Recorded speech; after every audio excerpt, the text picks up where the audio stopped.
Hey, everybody, welcome back to the show. As always, I'm your host, Stuart Cranes. This is another episode of Your Inside Track to Success. Please be sure to like and subscribe. I know that you are bound to get a lot of information, a lot of value from today's episode. So please be sure to share this out with somebody as well. The cost of admission here is always free, but we want to be sure that our guests and our messages make it out to as many people as possible. As always, folks, we got a great guest for you this week. He is somebody that I would call Ohio's own. He is from Richland County and is an absolute mover and shaker in Central Ohio. He is a former OSU football player, is heavy in the nonprofit space through a community reach, and is also the founder of Obie's Breakfast Club, which I recently had the privilege of attending, and it's one of the absolute best networking events anywhere in Central Ohio. I want to welcome to the show Obie Stillwell. Obie, thank you for being here today. Absolutely, Stuart. Thank you. Thank you for your persistence, your persistency.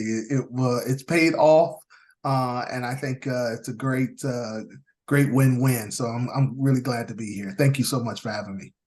Of course, of course. And I know you are quite the busy guy because you're out there having an impact in just about everything you touch.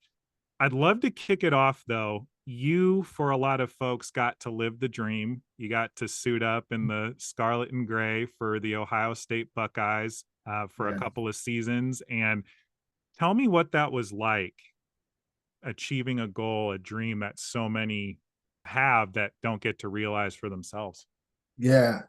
Yeah, it's pretty cool. It's I at the end of the day, I really kind of put it on my community back in Mansfield and playing in Madison and then just my family, my parents, my siblings, my cousins, my uncles and aunts, and different ones that just instilled a lot of belief in myself and a lot of pride in our family. And so, I went to walk on route, so I had to earn a scholarship, Mhm. uh, which is unconventional in a certain way, and but it's cool. It was my path, it was my journey. I thought that felt like I could do it, and I thank God and really very humbled that I was able to do it and play. I played 93, 94, 95. Dating myself, man, it's crazy. It's been that long. But it was blessing, and I played with some really cool athletes there at Ohio State, and a lot of award winners from Heisman to Blitnikoff to um, Jim Thorpe to Yeah. Lombardi Award winners, and it's really cool. I got Orlando Pace was one of the guys that I played ball with, and it's pretty cool because he not too long ago when he got put into the NFL Hall of Fame, I received this beautiful, unbelievable packet that it was an invite to come to Canton and be a part of his induction to the Pro Football Hall of Fame. There with his family, his wife, and just a handful of us teammates were there, and he had us stand up, and people were texting me, "I see you on ESPN," and it was just cool, and just to that brotherhood extended even after college. So it was a blessing.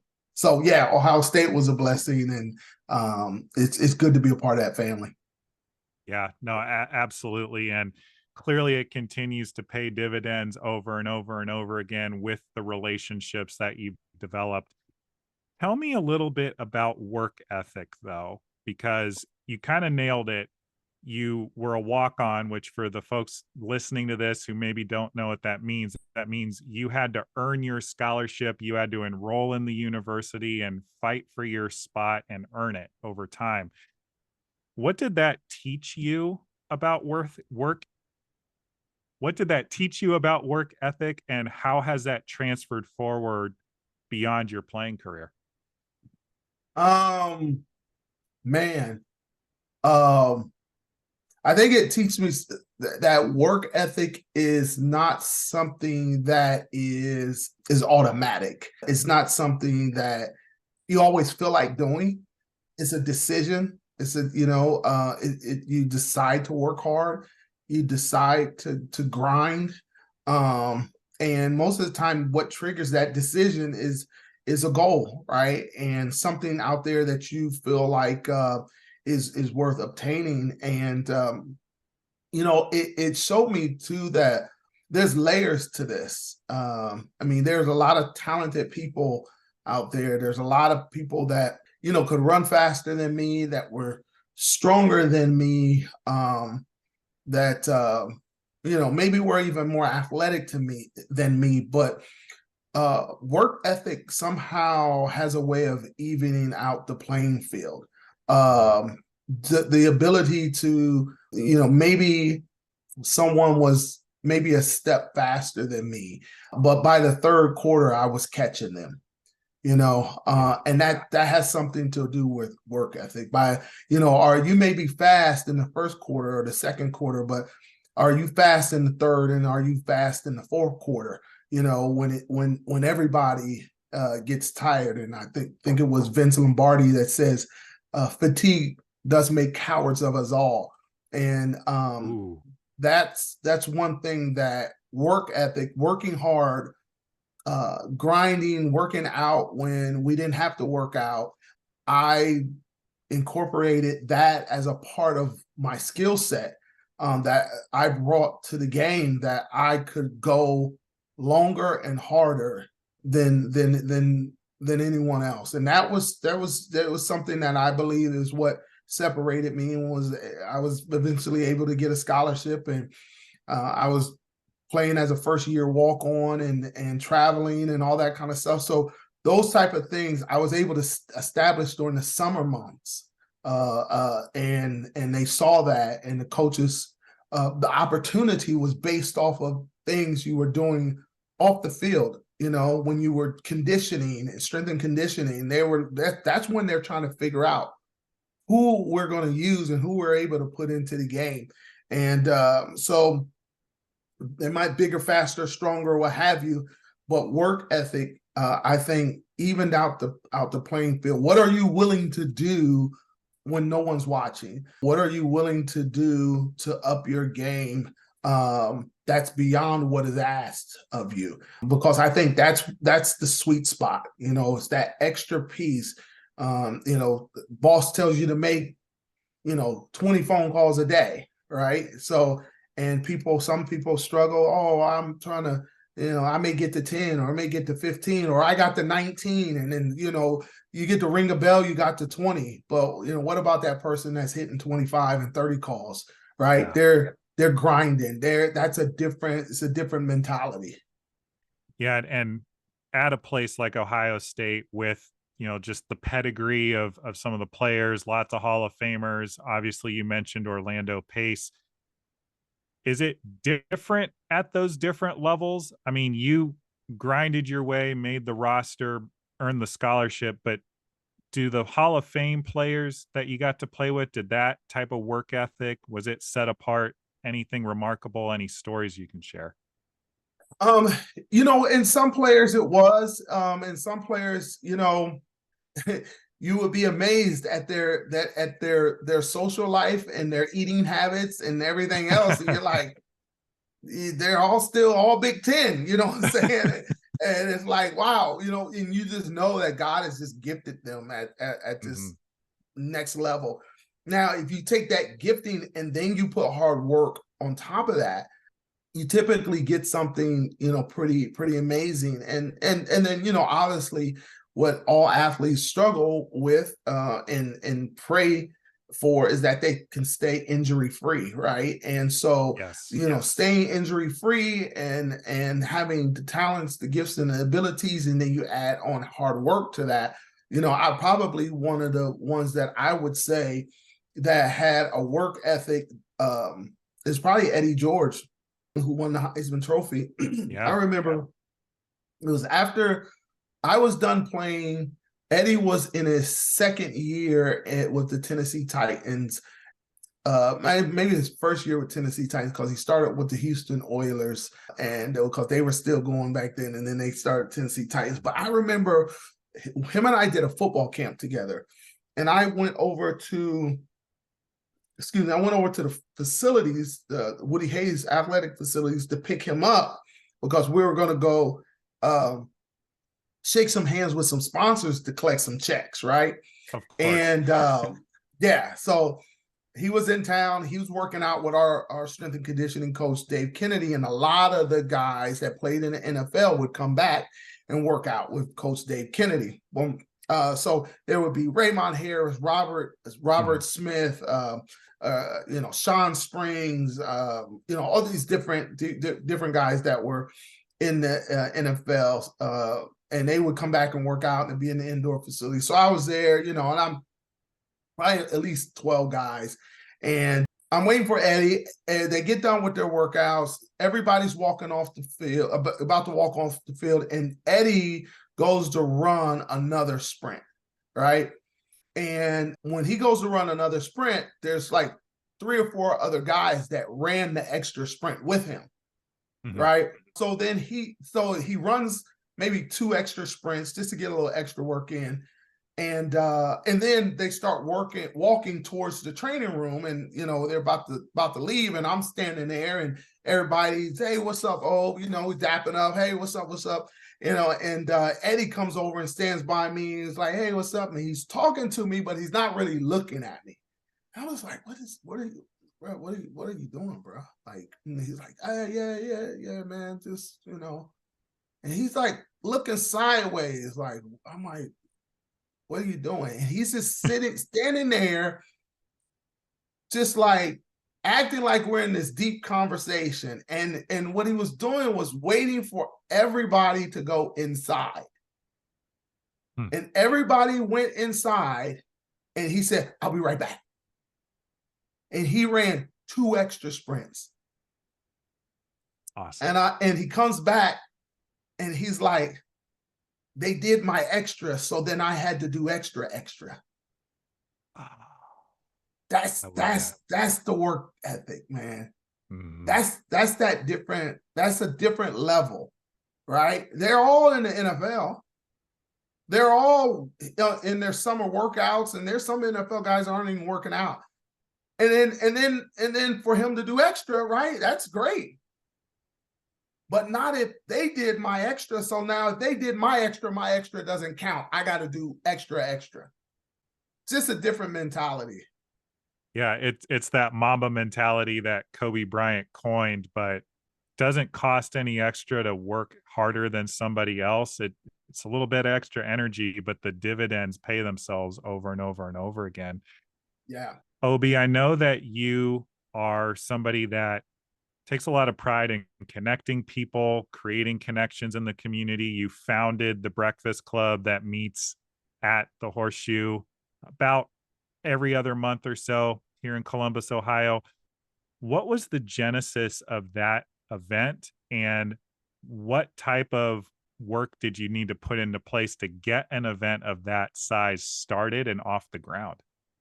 Man, good question. I probably not as sexy as not that sexy of a story, but I've always been someone who has enjoyed people and community, and my father and my mother, always have taught us to treat people the same and fairly and all that kind of stuff, and no matter what their color,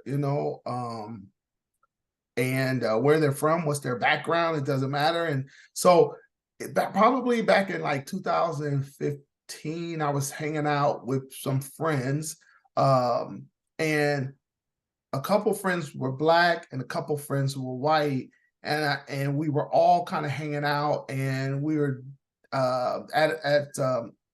just having some drinks, like after work or something like that, kind of like that type of thing. And I told one of them happened to be an attorney, and I said, hey, you know what I would love to do? And I was just kind of sitting there watching the interaction, like, you know what I would love to do? And he's like, what? I said, I would love to bring a group of my white friends and a group of my Black friends together into an event, and because I don't think they'll really meet each other unless I do that. And he's like, man, you're probably right. Not that it's so segregated, but the fact that, I have friends that typically, because of the circle that they kind of hung out in, they would never meet these people over here, but they were both really good people. And I was like, Yeah. and it just happened to be white and happened to be black. And I was like, man, you guys need to meet. And so I thought about that. And then I thought about, what I could do to kind of help former athletes and veterans, and then human resources and DEI. And so one of the friends actually said, hey, we'll host that, who's an attorney. And so we hosted it, he hosted it, and we had our first breakfast club, and it's probably about 18 people, all guys in suits. And we had breakfast, and I did that like 4 more times. Then I stopped. I picked it back up in I stopped 2016, 17, 18. I didn't do it in 2019. I picked it back up. I ended up talking to Gene Smith, who's the athletic director at Ohio State. I told him what I was doing. He asked me, did I have any women involved? And I said, no. And he called me an idiot. He said, you're an idiot. And I said, okay. He's like, you got to get women involved. I was like, well, it wasn't like I didn't want them involved. It was just guys. I was trying to bring some guys. He's like, get women involved. So I got some women. I got women involved. Started inviting women. The next event I had, where I kind of brought it all back, I had Claire Kreitler there, who was the president of human resources for Root Insurance at that time. She came in. She's actually a former athlete. She played for Purdue soccer, and I had her come in, and I interviewed her at Super Chef. And then we had about 85 people, and people thought I was crazy because I had it at 7:30 in the morning, and they're like, man, 7:30 in the morning, people. Well, when I pulled up at like 6:45, 6:30, 6:45, people were out in the parking lot, waiting to get in. I'm like, are you serious? Like people were coming up to me, it's like, hey, Obie, we're setting up. There's people waiting. I'm like, wow. It's like maybe I got something here. Maybe this 7:30 in the morning thing will go. And then this thing called COVID happened.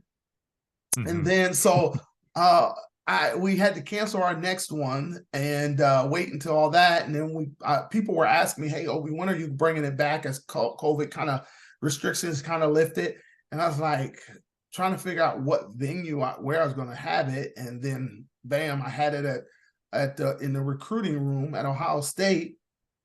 And we just started to grow. I think we had the next one, we probably maybe had 100, 100 and maybe 5, 110, and then we started growing to 150, 130, 140, 150, and I think we're averaging right around 165. I think we've gotten up to like close to 200. But I mean, it's growing. I am trying to do a better job at retention, like making sure that because a lot of people are saying, I didn't know you were having another one, right? So we have it 4 times a year. The next one is June 13th. So I got to keep pumping to people, hey, there's when the next one is. And you can also go on our website, obiesbreakfastclub.com, and get the information there. But yeah, that's essentially the genesis of it, and just wanting to create a safe space for conversation. I'm not a real big drinker at all.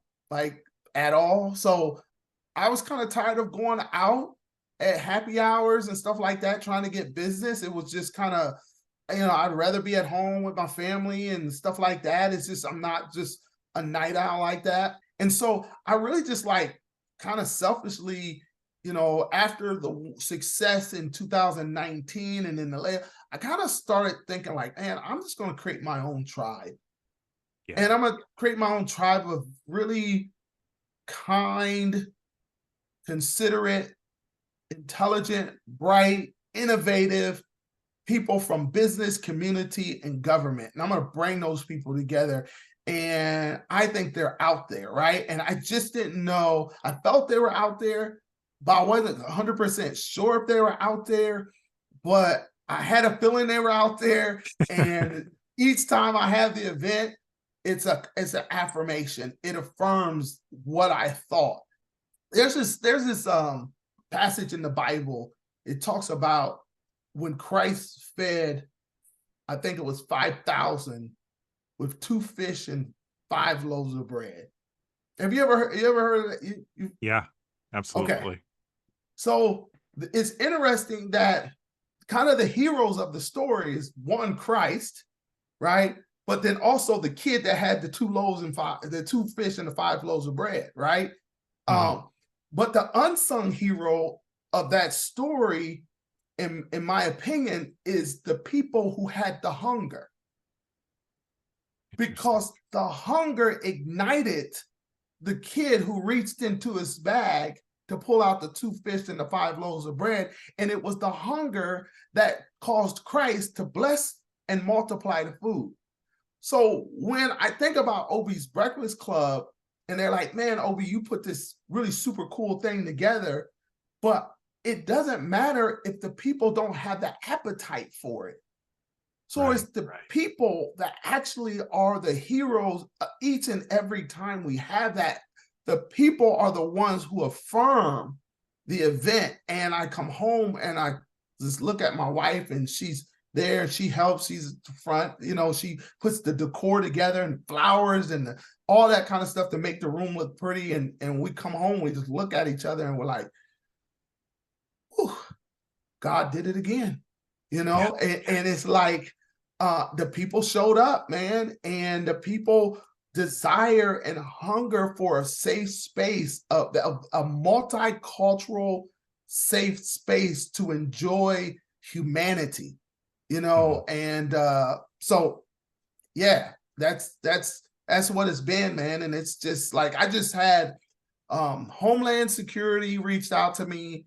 The Ohio State Highway Patrol reached out, and they want to have a safe space conversation about recruiting more Black and Brown people into law Wow, wow. enforcement.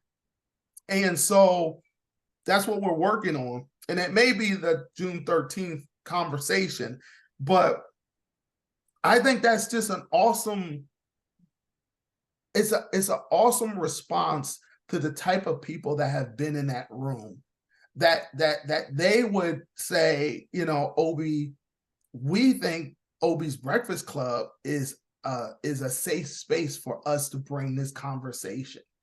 Yeah, And would yeah. you be open to that? And I went and I took a tour and all that kind of stuff. I took the tour of Homeland Security. I took a tour of Ohio State Highway Patrol, and I just actually spoke with some individuals from the city of Columbus. So I'm hoping to have a nice panel to really kind of dig into the nuances of why is it so challenging, right? But then also the stigma of law enforcement, and what is the conflict in some ways with the Black and Brown community, and what does that look Mm. like? And shoot, matter of fact, is that real? Is it a real conflict? Is it not a real conflict? Is it a historical aspect, or is it something we still deal with? And just kind of unpack that a little bit. So yeah. Obi, this is something I know you don't know about me, but prior to starting this podcast, I actually had the privilege of producing, show running for 2 different shows. One was called On Being Biracial, which was sponsored in part by the Philadelphia Inquirer, and then also one called Demystifying Diversity, which is hosted by my really good friend, Daryl East Lyons. That show ended up being picked up by Temple University for a time. And this is exactly the type of thing that, would be talked about on that show. And Oh wow. of all the people we had on, the quote that stood out to me the most, and I a shame on me for not remembering this person's name, but they said it's really difficult to hate up close. And so what I want to acknowledge you for is being the bridge in this situation between two groups of people, not only in your breakfast club, but in the very worthwhile conversation of to have just in our community, Yeah. bridging the gap so that these conversations can happen, particularly amongst people that have some juice, have some influence in the community, and can start to create meaningful dialogue. Yes, yes. And you know what? Here's a shameless plug. We do have t-shirts, Obie's Breakfast Club t-shirts that say harder to hate face to face. Oh, I'm gonna have to get one of those. Yeah. So if you go on let's just say by the time this kicks out, they'll be able to go online and order Always Breakfast Club shirt t-shirt says harder to hate face to face. Yeah. Yeah, Yeah. and that's just a great motto for life, everybody. Like, regardless of whether it's law enforcement, conversation like that, you really never know what somebody's going through until you walk a mile in their shoes or at least Yep. have a conversation to connect with them. Yep. And, Yep. you know, you never know who that next most important relationship is going to be. And especially if you don't reach out to make that connection. So, Yeah. Yeah. definitely encourage those of you, especially here in Columbus, to attend the next Obie's Breakfast Club coming up in June. And also to join, I'm sure, the email list if you have one, Obie, so Yes. that they can know about upcoming events. I was going to say also is that we're creating a community of interaction. So you're going to actually on our website, you're going to actually be able to put a profile on there and be able to talk to one another like LinkedIn. And that's one of the things that I've been wanting to have accessible to those who have attended Obie's Breakfast Club to have the ability to mobilize, if you will, people who are within reach. LinkedIn is a great platform, and I've used it quite a bit. But I want to condense LinkedIn into a region of people, so it's regional. And so now the people who I'm trying to get to is a little more accessible. Yeah. And so yeah, so you'll be able to sign up. You'll get emails and all that kind of stuff, but you'll also be able to put your picture up, your profile. You'll be able to say if you're looking for work or you're looking for employees or you're looking for, to pivot or transition in your own life. So you'll be able to say different things of that nature. And again, it's in a smaller platform that I think is a little more edible because we've had all this technology, and so it sometimes we're consumed with all this information. This way, it's no advertising, it's it's not a bunch of advertisements that's coming in front of you, but it does allow you to edibly consume and digest relevant information. No, I absolutely love that. And it sounds like a really great companion to what you're developing with the Breakfast Club, for sure. Yeah, yeah, absolutely. I want to pivot here, not because what we're currently talking about isn't valuable, but I do want to make sure we're touching on the work you're doing with a community reach. How did that get started? How did you become involved? And what is the work that you guys are doing here in the state of Ohio? Yes, so some people may have heard of Community Action Program or Head Start, but so my father was the executive director of Community Action Program Head Start back in the 60s, 70s, and 80s, early 80s. And so the original umbrella of the program is called MRM PC TOAP. TOAP. So it's a long acronym. It was created in 1965, right? It's Mansfield Richland Morrill Policy Committee, Total Operations Against Poverty. Goodness gracious. So Yeah. so that was the umbrella, and then under that umbrella was Head Start and Community Action Program, which was a program that was put in place to help individuals that are in impoverished situations. Didn't matter if you were Black, didn't matter if you were white or Asian or Hispanic, it didn't matter if you were in a certain level of income and you needed help. Community Action Program Head Start was there. So as this program grew in the 60s, 70s, 80s, and 90s, and then especially in the late 90s and early 2000s, they began to pivot into affordable housing. And so, as they continued to pivot through the affordable housing, they acquired 11 different communities, 254 doors of affordable housing that are HUD 202s and 811s. Mhm. 202s are elderly and 811s are disabled. So, elderly and disabled. So, now as the program continued to grow, a lot of the board members right now, chairman of the board, treasurer, what have you, they were getting to a point in which they needed some help. And so they actually, my dad's been going for 40 years from this program. They asked him to come back and try to help them navigate because they didn't want to lose the properties and they had to deal with HUD and all that kind of stuff. So needless to say, my father came back, helped them a little bit, and asked me to come in. And so I kind of helped a little bit. And then he looked at me and said, son, you should take this nonprofit over. My father lives in Louisville. He's 76 years old. He's like, listen, take this over. And I'm like, and the board was like, yes, Obie, we've known you before you weren't even born. We've known you for so long. You know this program. And I said, so I end up taking over, and I believe it was, I think it's September of last year or something. But I had to do a lot of things to kind of revitalize it. And so needless to say, I pivoted it and rebranded it to a community reach.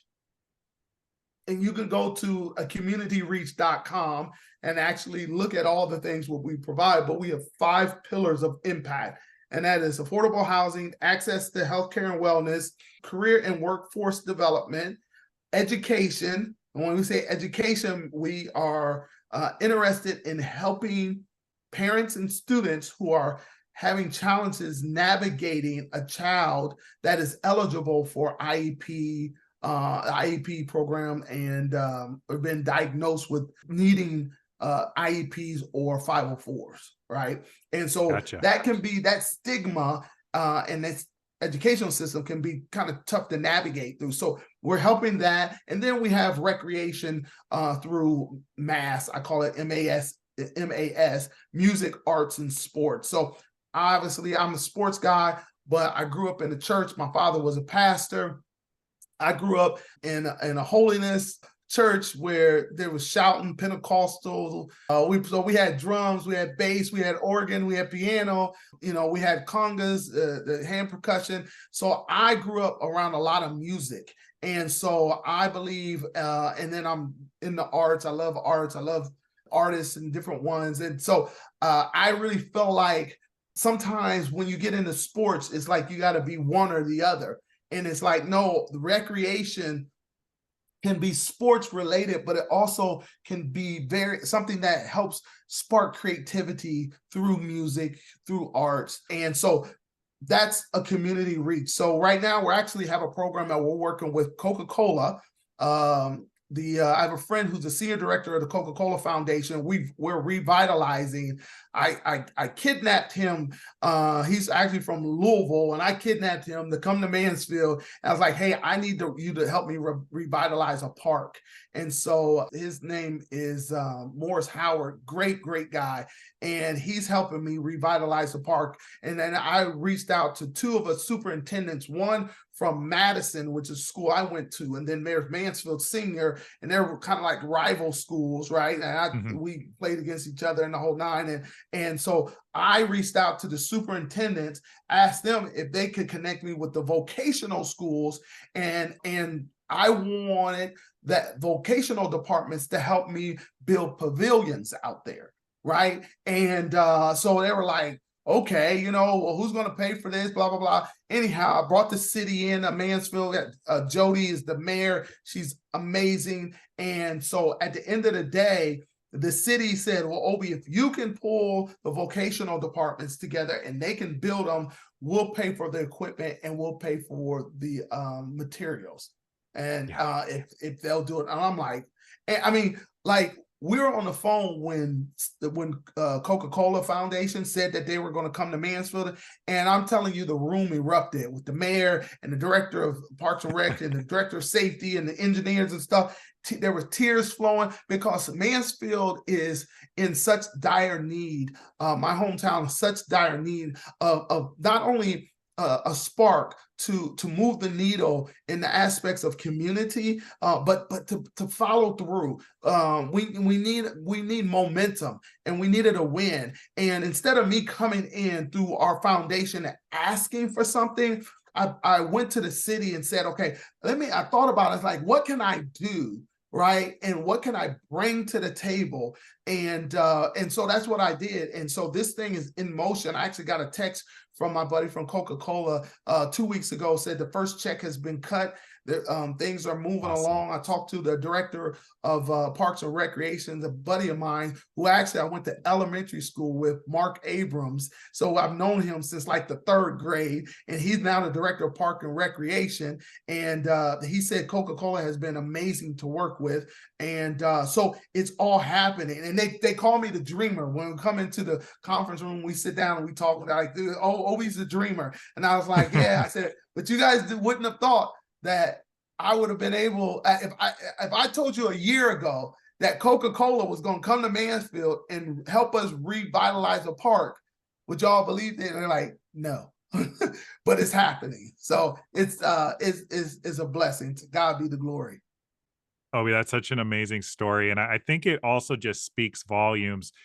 You know, you're not somebody that has millions of followers on Instagram. You don't have like a bajillion folks on TikTok or whatever, but you have what I would call authentic influence. You are actually putting deeds behind your words. You're making things happen in your community and across the state of Ohio.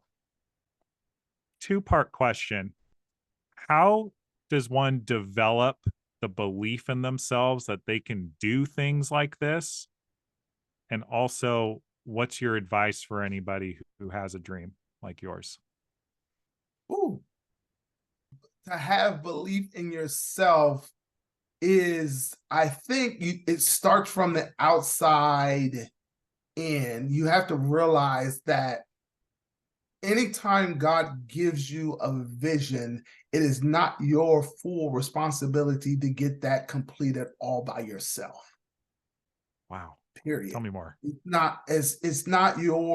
is for you to be able to articulate it in a way in which other people can buy in.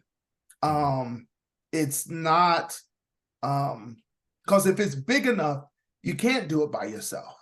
And you have to realize that. And you have to realize that, like, I'm just the spark.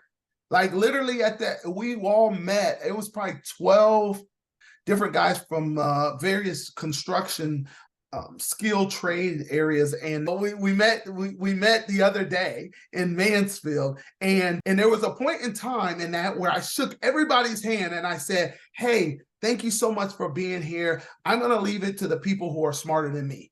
I'm out. Right. and they laughed and they said, but it's very true. Like, they're measuring stuff and they're like, oh, well, this beam here and that there. And I'm like, man, listen, I've done and I took a lot of pictures, but I'm the gatherer, right? I'm the one who gathers. And there's a belief. I think belief comes from knowing what you are and what you're not. And sometimes people lack belief in themselves because they're trying to be the whole pie. They're trying to be the everything within that particular situation or activity or goal or whatever. And it's like, no, when I walked onto Ohio State, say, hey, I earned a scholarship and I was able to do. But when you asked me, I had to start with my mom, my dad, my cousins, my uncles, my siblings. Like, that's where that stuff comes from. It's not like you just have this innate belief in yourself. It is a combination of, and that's why even childhood is so important, like what we say to our kids and how we move with children and our youth for today. It's so important to make sure that we don't say the wrong things to them, because that can affect their belief in themselves. It is our duty as a community to support and to affirm. And I think like that belief, like inevitably it came from the people around me, not necessarily just Obie's belief. And there's some things that I've experienced that has added to that. But shoot, if I'm honest, there's some things I've experienced that has taken away from the belief that I had in myself. Sure. Some mistakes and mishaps, and man, I wish I would have went right instead I went left, you know. So I think the belief in yourself is really recognizing and deeply trying to figure out who am I, and what am I, and what am I not. And I think from that point, and you can get a lot. So where do folks start with that, Obie, if you have any advice for them? Man, like I'm gonna keep it 100 with you. Start with God. Okay. Period. And that is not always the most popular thing, but that's where I start. And in Christ do I move and I breathe, and greater is he that is in me than he that is in myself. You know, say that greater is he that is in me than he that is in the world, is the scripture. Greater is he that is in me than he that is in the world. In Proverbs it says, trust in the Lord with all thy heart, lean not to thine own understanding, and in all thy ways acknowledge him, and he will direct your path. You know, do not be wise in your own eyes. Fear the Lord and depart from evil, and it will be health to your flesh and strength to your bones. It's like some of the basic things, you know, that it says, you know, wisdom is the principal thing. So get wisdom, and in all thy getting, get understanding. It's like there's 31 Proverbs, so I try to read a proverb for each day of the month. And I'll just read it over and over throughout the year. I'll keep reading over and over and over. But it's that belief in who I am is and even the mistakes I made, because it's God's grace that makes me just not beat myself up like, you are so stupid. You know, sometimes I'm like, goodness gracious, like, you know, but God is so merciful, he's so kind and so gracious, and his mercies are new every day. His grace and mercies are new every day. So he restoreth my soul, right? And so he gives me new things. And that's the blessing. Like, honest to God, that's the blessing. And then from a spiritual side, that's one side of it. But it says faith without works is dead, right? So you can't just have faith and be so heavenly minded that you're no earthly good. So I also have to think like, okay, what do I do in a natural sense? So I do a lot of reading. I do a lot of listening. I got audio books and things that I'm listening to that's constantly affirming me and giving me new perspectives and challenging me. And then my wife, having the right partner in your life, you know, and amen to that. Because relationships can stress you. And if you have someone who is constantly subtracting and dividing instead of adding and multiplying, it will drain you quicker than anything, right? And so that has been important. And really that trying to keep honest with yourself and the things that you struggle with, and having a good partner. Not only a wife, but like I have a coach that I talk to. Her name is Brandy, and she helps coach me through business ideas and concepts. But I can be vulnerable in front of her without judgment. And so that's important, to have an accountability partner that you can be vulnerable. It's your mental health, physical health, spiritual health. Those things all feed into your ability to step out and take a leap into something that might be new and scary or what have you, but you got to pull all these different things together and Yeah. man, to be able to step out. But you can do it. You can do it. You got to have audacity. You have to have audacity. You have to have the nerve and the audacity to believe that you deserve it. You deserve to be the best. You deserve to be on top. You got to have audacity to say, well, if they did it, why not me? Yeah, Obie, I'm just gonna say amen to everything you just said. Like, you are echoing everything I've ever talked about on this show and what all our other guests have spoken into as well. I could ask you a million more questions, but we're almost at time. So I want to ask you this, and then we're going to begin to wrap it up. Okay. What is the legacy that you want to have with your time here on this earth? Mm, legacy. That he cared. Ooh, tell me more. That I cared, that I cared about people. I cared about circumstances. I cared about people's hurt, people's pain. Yeah. That I cared. Well, brother, it's very, very evident that you do care. Yeah. Um, Not only You through your got you got me words. on that, Stu. No, it's all good. It's all Mhm. good. And I just want to, just as a man, one man to another, I just want to acknowledge you for who you are.